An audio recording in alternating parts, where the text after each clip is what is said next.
Are you as overwhelmed as I am looking at all of this? I'm overwhelmed today, and I'm used to doing this several times a month. I wasn't in the right mindset to film today, but I need to get it done because today is meal prep day and you need to know how to break this into smaller chunks and make it more manageable for you the same way that I do it all the time. So this is most of what we're going to be eating this week. Now, some things you'll notice I have 3 packs of sausage here. Only one person, Mike, eats sausage in the house on a normal basis, but we like to cook all of that off, put it in 1-pound packages in the freezer.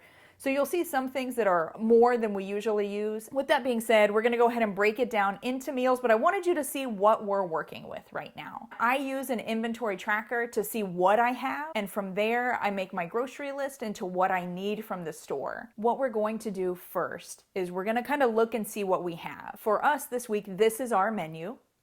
And so with that menu, you can see that we've got a casserole we're gonna make with our cauliflower. That's gonna take a little while. We can get that started off ahead of time, except that I forgot we actually have to cook bacon off first. So we're gonna cook our bacon off because we can't do anything with our cauliflower casserole until then. We've got spaghetti squashes that need to be cooked up before we can do that casserole. We have rice that needs to be done before we can know that that meal is on its way. So there are a couple things that are gonna take longer than others. That's where you wanna put your focus first. And you may put them, write down what it is you're going to eat, what you're going to make, and then from there, move those, break it down. For me, I know with the cauliflower or with the spaghetti squash casserole, the spaghetti squash needs to be cooked. The ground beef needs to be browned, and then everything needs to be assembled. So I have my steps there. I can actually drop them into their own little notes if you wanted to, make task lists. And maybe the youngest person, we've got a 12-year-old, he can prep the zucchini and he can prep the bell peppers. There are things that everyone in the household can do. My daughter usually does the casseroles. My husband usually volunteers, God bless his heart, to wash the dishes and keep the sink emptied so I can keep doing what I need to do. So what we're going to show you first is how to handle those longer things. And one tip that I'd like to give you today is use everything to the best of your advantage. I have 4 burners on the stove. If I'm only using one at a time, this is gonna take days. If I use my Instant Pot and my crock pot and I use my oven and I use my, range, use everything that you can use to the best of your ability at the same time to try to get all those meals knocked out. Follow me, we'll go ahead and get started. One of the things that are going to take the most time for us today is going to be pork carnitas. For carnitas, you're gonna want a fatty piece of meat, a pork butt, pork shoulder. I've got my shoulder right here. We're gonna cut that into 2-inch chunks. That's gonna ensure consistency as far as cooking process. And you're just gonna eyeball it. It doesn't have to be exact, right? So when we chunk that out, leave the fat in there. That is gonna render down, and that's what's gonna make them so tasty and just really flavorful as well. We did have an RV for a while. We're in the process of selling that, and I had an Instant Pot inside there, so I am taking advantage of all my appliances just like I told you to.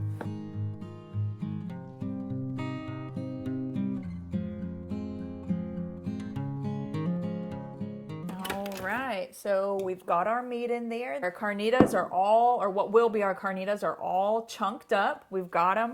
Look at this, you guys. That might as well be bacon. Now from here, we've got 1 orange and an onion, and we're just gonna rough cut these guys. It does not have to be perfect. It's just gonna break down in there, and you can leave the skins on or you can take them off, whatever you'd like to do. I'm probably gonna go ahead and take them off just so as this cooks down, they don't sort of disappear and show back up as a surprise.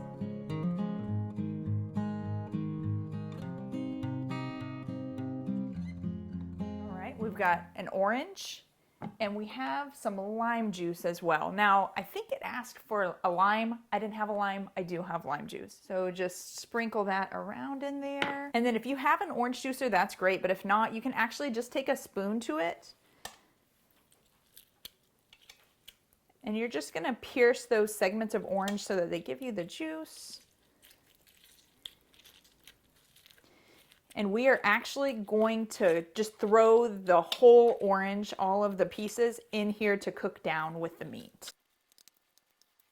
From there, we've got our seasonings. That's gonna be cumin, salt, pepper, oregano, and a couple bay leaves. From there, you're just gonna mix it all up. And if you are doing this in the Instant Pot, go ahead and add at least a half a cup of water. All right, and carnitas are just that easy. The only thing we're gonna do is turn our Instant Pot on after we've sealed it. Make sure it's set to seal and not to vent. And then we're gonna go ahead and add some more time to that. I've got it set for about an hour. Second task on the things that take a little bit longer is going to be the jasmine rice we're doing with our cheater Korean beef bowls for this next week. So you do 1 part to 1 part rice to water if you're doing jasmine. So we've got a long grain white rice, 1 part to 1 part, and then in the Instant Pot, I never remember, there's so many different options. I have this Instant Pot pressure cooker times. I'll link that in the description below if you'd like it. But so I just flip over to a long grain white. It's gonna be 4 minutes, high pressure, natural release. So that's what we're gonna do.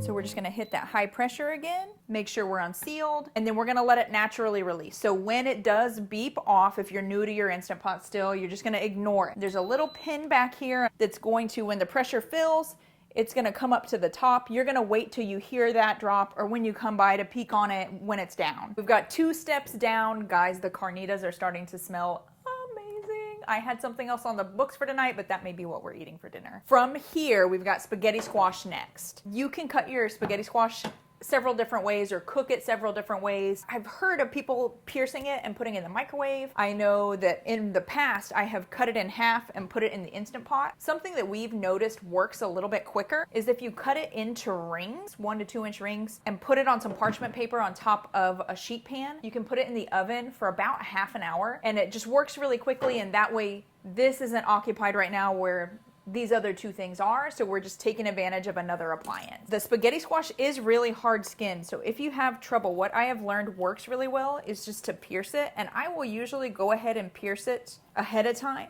So from here, what we're gonna do is just put our knife blade into that piece.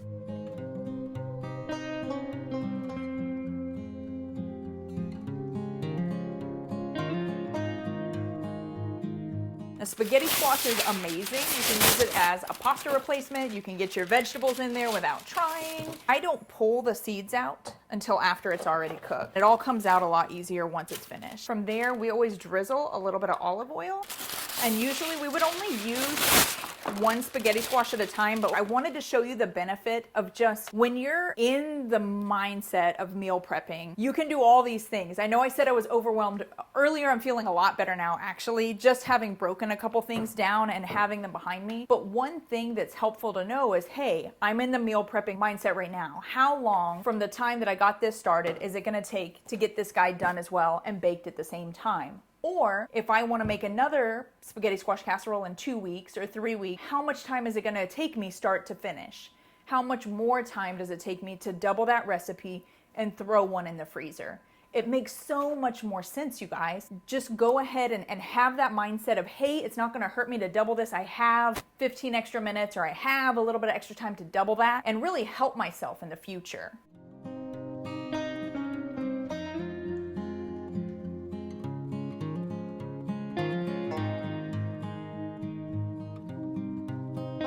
Go ahead and get your squash seasoned up real quick. Just whatever you want to do. If you like garlic, or if you want salt, if you don't want anything at all and you say, hey, the Italian seasoning later and the marinara sauce is totally going to handle that for me, that's perfect. Do whatever makes you happy. This is your casserole, not mine. Right, so we've got everything seasoned up as far as the squash goes. We're going to go ahead and throw them in the oven, set a timer for 30 minutes, and we will come back to it.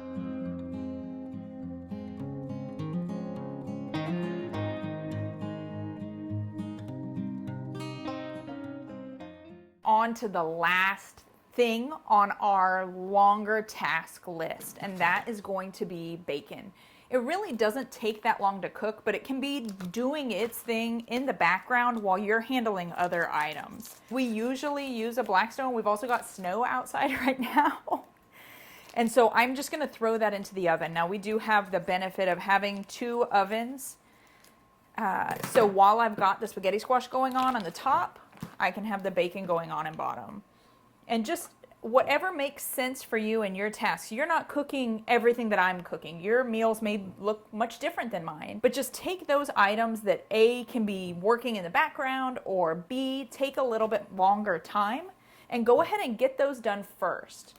And that way those components are already finished. And that is one of the biggest things about planning, is just to have all those components down. The closer you can set yourself up to success is the better. So for this, I can't get it all on one rack, so I'm just gonna throw this in like this and we'll do a second phase. I will tell you, cooking bacon in the oven does make a little bit of a mess in the oven. I actually just cleaned them due to cooking bacon in the oven. Like I said, we usually do go outside, but this week is a little bit different. We'll give that, I usually give it about 8 minutes and check on it. It usually takes about twice that much time. So hey, long list is gone, you guys. And what did that take us? That took us an hour?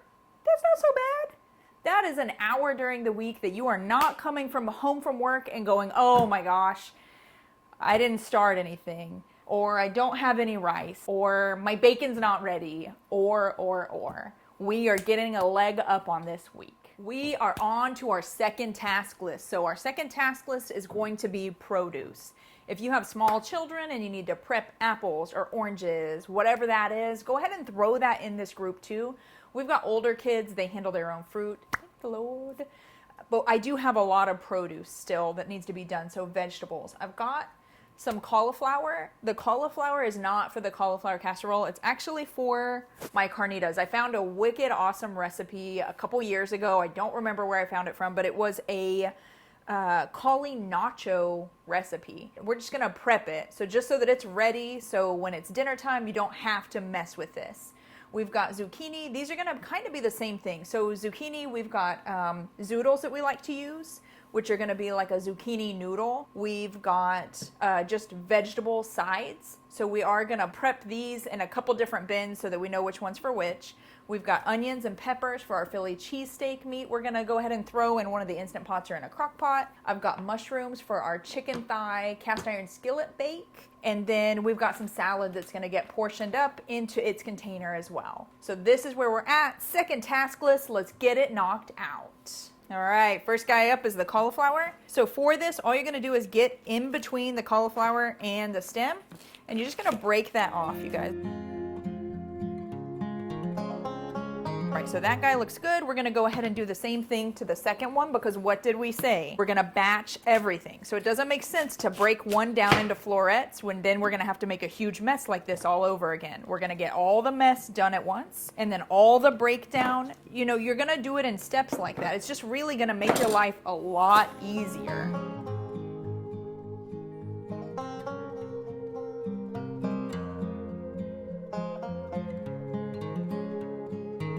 Bacon, actually the bacon, which we need to check, and it could probably stand to be flipped. And you'll want to be careful if you are cooking it like this, because as the bacon cooks, the bacon grease goes down to the bottom. And so if you jerk it, kind of like I just did, just not thinking, it is very easy to spill molten hot bacon grease all over yourself. So we just flipped it. We're going to throw it back in for a couple minutes. We've got about 8 minutes left on the spaghetti squash before we check it. And it may help to set various alarms so you sort of know what's going on and at what phase you are in different things.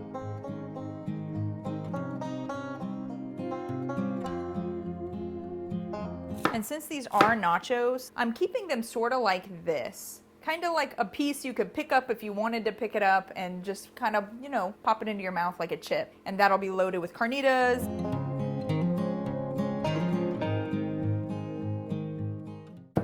All right. Throw those guys in there, and then this can go into the fridge. You can leave it alone until you need it later, but that part is done. You see, guys, like I said, I know it's a really overwhelming when you first get into this, but how overwhelmed are you every day when you're like, oh my gosh, what are we gonna eat for dinner again tonight? And what about tomorrow? We're gonna do this again tomorrow, and the next day, and the next day, unless we order pizza out. And even that is us saying, we're still managing that idea. If I can do that once or twice a week instead of 7 times a week, twice a day, that sounds like a win for me. I'll go ahead and put it over here. And I do like using the drier ingredients first on the cutting board. If you're doing produce all at one time, it's produce, it's not a big deal. I am gonna do the salad last because it's gonna take a different method and I may use a different cutting board. But the rest of it, I like to do the drier ingredients first. That way if stuff does tend to get wet with the produce, you're not putting new produce down and another produce's juices, just to try to keep them well. We've got mushrooms here. I think I'm gonna do those after I do these guys here though. So with the onions and the peppers, we're just cutting them into strips. They're gonna go into Philly cheesesteak meat. We've got those here. And I've got some hot dog buns. We had a hot dog taste test the other night, chili dog taste test, to see which hot dogs were just a silly little thing stuck inside, something fun to do. But so I've got some extra hot dog buns laying around the house, some of the Hawaiian ones. I think we'll use those for the Philly cheesesteaks.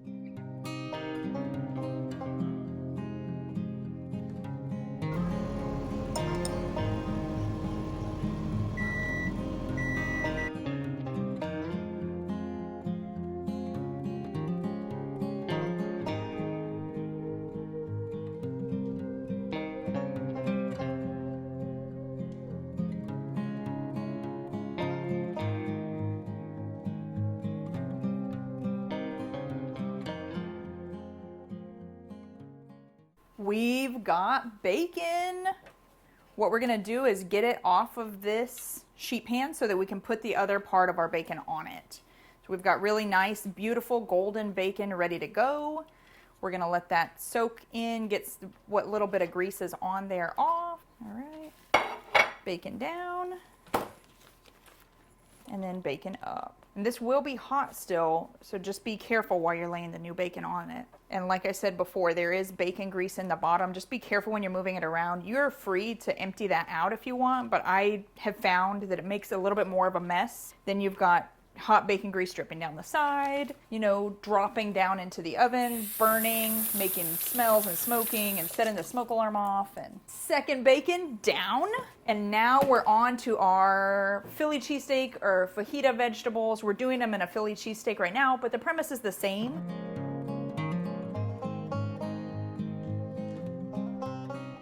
So you'll notice that I cleaned all of my onions all at one time.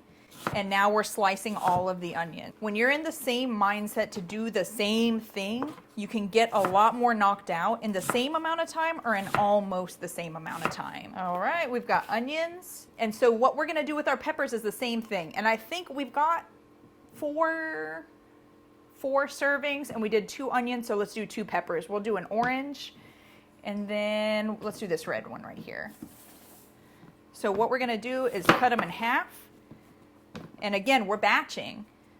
So cut it in half. We're gonna cut the next one in half. And then the easiest way to do this, if you've got a method that works for you, that's great. If not, I find grab it by 2 fingers and then just put the thumb around the back part. You can get all this sort of bitter white membrane out of the inside of it.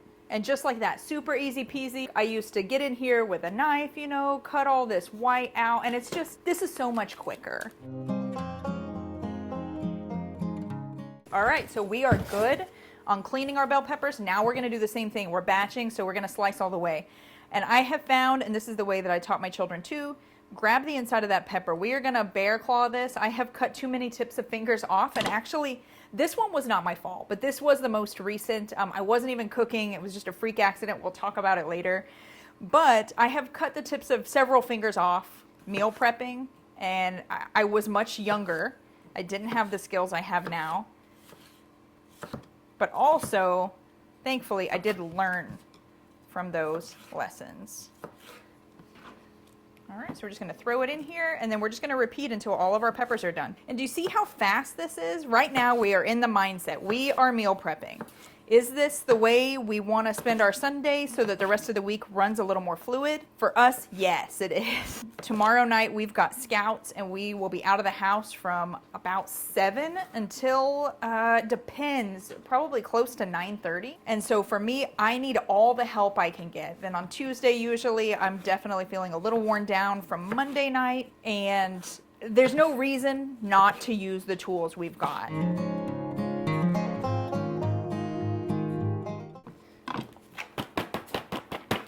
All right, guys, bell peppers are done. And I'm gonna go ahead and check that spaghetti squash, see if that second pan finished cooking. It was pretty close. It was just still a little bit hard. And we are gonna bake that spaghetti squash for 30 or 40 minutes also. So if it's not super, super soft, don't worry about it. It just needs to be fork tender, easy enough for us to pull out of its shells and to remove the seeds. Oh yeah, that's much better. So I had just put another, I think it was 10 minutes on it. I had the camera on it when I did it. So we've got our second here. We don't have anything going into the oven on the top anytime soon. I'm gonna go ahead and get that one turned off.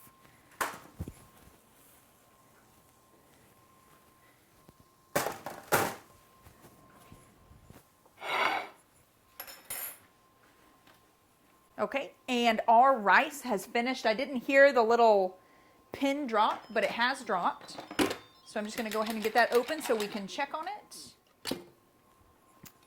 So with this, just so that you can see it, we've got our jasmine rice here. I'm just gonna fluff it up, see how it is all the way through. Oh yeah, you guys, that's perfect. Oh, I threw it. So we've got jasmine rice. I'm gonna go ahead and lay this out on our last sheet pan just to get it to cool off a little quicker so that it stops cooking. You want to go ahead and get these things, once they hit their peak cook time, you need it out of there. You don't need it to continue cooking, because if it's hit where it's supposed to and it continues cooking, it's going to overcook, or the likelihood is pretty great. So what we're gonna do is just turn it out and spread it.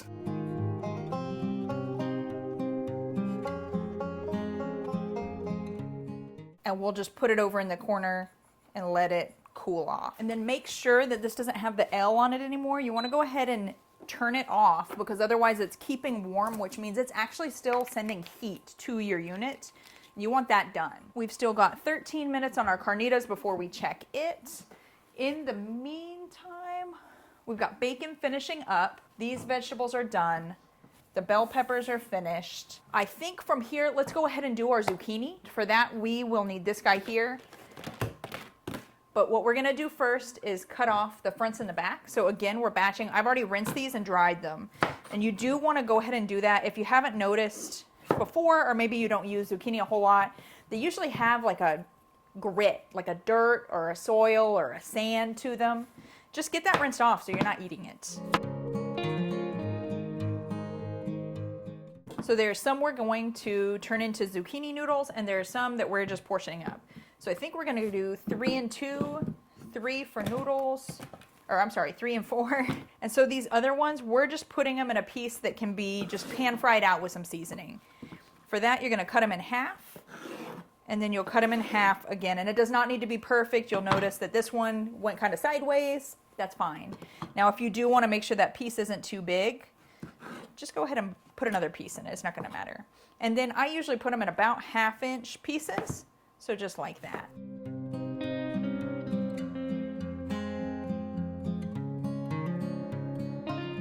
And just put them in here. And the beauty of this is when you're looking for a vegetable, you're not sure what you're gonna have. Oh, I've already got these. All I have to do is throw them in a pan, put a little oil and seasoning, and man, we're good to go.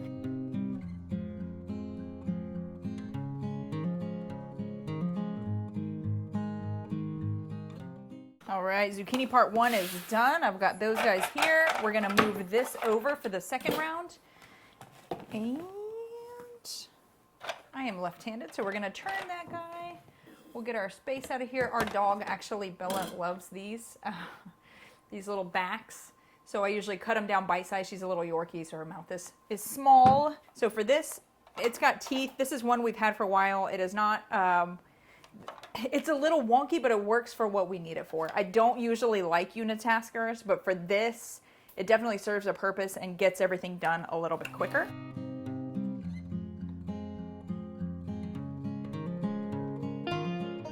And so it's just a spiralizer. I'm sure you can spiralize other things.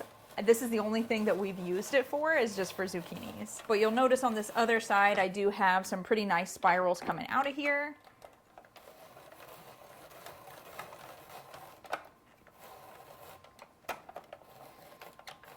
We've got a stuffed pepper recipe we really like to use with the zoodles, and we do spaghetti with them. And then we end up with these sort of wonky pieces at the end. We're just gonna cut these up small and mix them in at the end just so we don't have any waste. But we will do that all at the same time, batched, just like everything else we're doing.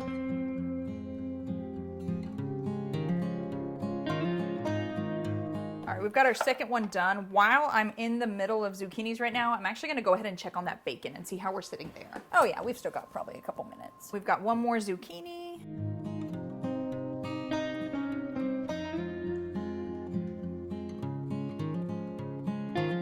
all our zoodles are done. I'm just gonna clean out the last couple strings of zucchini here.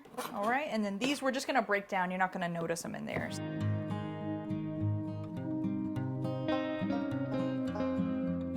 All right, zucchini's done.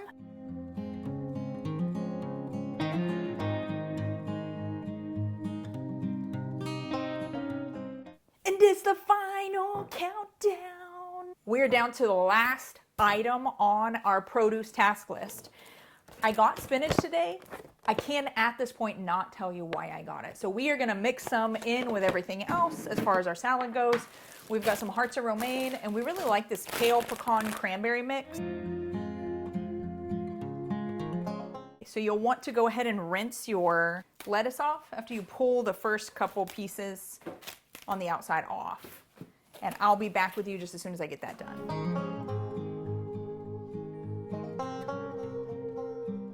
We're back. I've got this nice little handy dandy dealy whipper. I don't know what it is. You can pull bigger pieces of like kale or something through these pieces to just de-stem, or fresh seasonings here, pull them through these little pieces here. And then it does have a sharper blade since you're not supposed to cut lettuces with metal to keep them from rusting.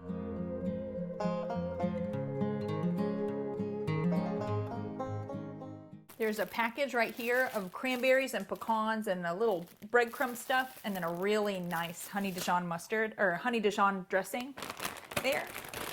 We'll just pull that out of there, put part of this. So it's kale, as well as some cabbage, I think possibly some radicchio, and then a little bit of carrot. It's a really nice blend, and it adds a really good crunch to your salad. These things are not time consuming, but when you're thinking of dinner and you've got your protein done and you've got your plates pulled and you think you're ready to go, and then your salad's not done. And how many times have you said, you know what? It's fine, we don't need a salad tonight. It's totally fine. Because I have done that. And I find that I'm just a lot more successful when I think about it and I'm intentional for the week before the week is here. And I'm not gonna put a lot of spinach in here, and the reason is I know I bought it for something. I just don't remember what it was for. All right, so from here, we are just gonna rinse and repeat. It looks like we can get probably another heart of romaine and another, just, so 2 parts of what we did just a moment ago into the bin, before it's full.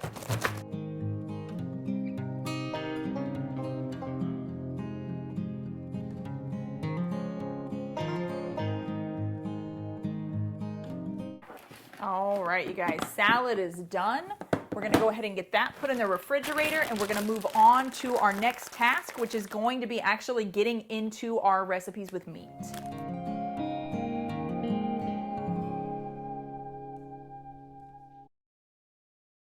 All right.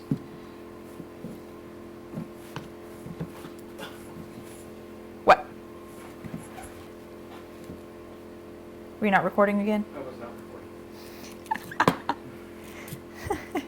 Don't you hate when that happens? You think you're doing a video and instead it's a photo.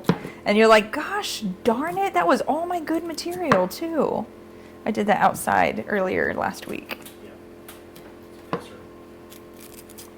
That's fine.